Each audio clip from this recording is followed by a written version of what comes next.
The history of the club, I think everyone knows, the rich history with the Tiwi Islanders, starting the footy club so that, full-blood Aboriginal players could play. And that's the reason why St Mary's started. And our grandmother, Sheila Clarke, she was a founding member with the bishop back then.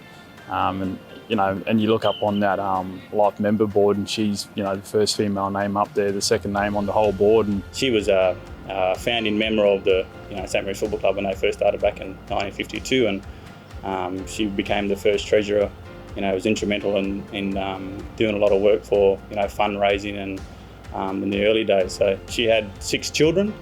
One of those was my father, Saviour Clarke, and Dad was a 3-time premiership player at this club as well, and he's a life member, so played over 150 games. Mum, she was a Buffalo girl growing up. Dad played with St Mary's all his life, but that probably what caught her eye back in the day was Dad playing. He was a pretty handsome, strapping young man back then. Met him when I was 16, maybe a bit earlier, younger. And so I sort of went from there. Then we had all our children. Then they just followed their dad. And now we're all just passionate about St Mary's because the 4 boys all played, and now my daughter plays. So I'm back playing Premier League now with the club. I've been on and off for the last couple of years playing with injuries and kids, but back now and hopefully get through a whole season. And then I just help Mum out in the kitchen because she gets so busy, so I just get in there, do what I can. She loves the club as much as anybody, and I think she's seen that passion and how my grandma, what she set in stone for my family especially. She probably thinks she's the president over Marius, but she always likes to rub that in a bit. And a lot of people know my mum, famous Auntie Pam.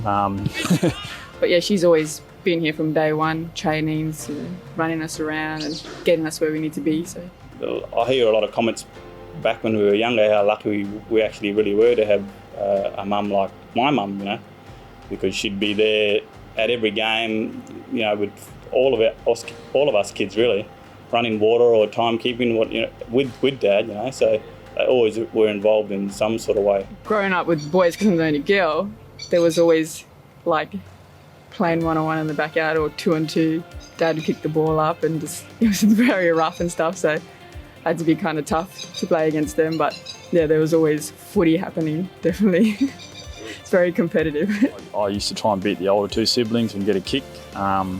So, you had to eventually get good or you wouldn't get a kick. And so that's probably where I got most of my ability to fight a bit harder and go against the 2 older brothers. And then, Dad was always on my side, so it was me and him versus the older 2 siblings. And, Francis, my sister and Marius are a bit younger, but once they came along, it's they had to do the same too. Francis for the basketball, we played a lot of basketball, and she'd have to compete against me and Xavier and even Andrew. So that's why she's so competitive in anything she does.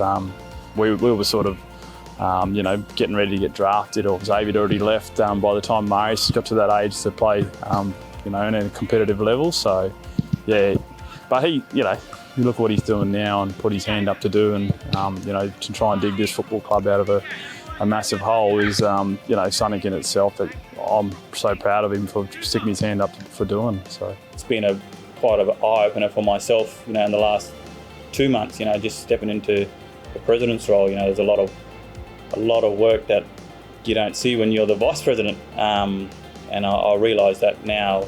I think if you talk about families being connected to this club, I could sit here all day and we could probably run out of time on how many families that are a part of this club. So I think that's part of my job, is to sort of make sure that our history is not lost in our culture, and making sure that the younger kids that are coming through now are aware of our history, and making sure that we uphold and honour, those guys before us have set in stone for us,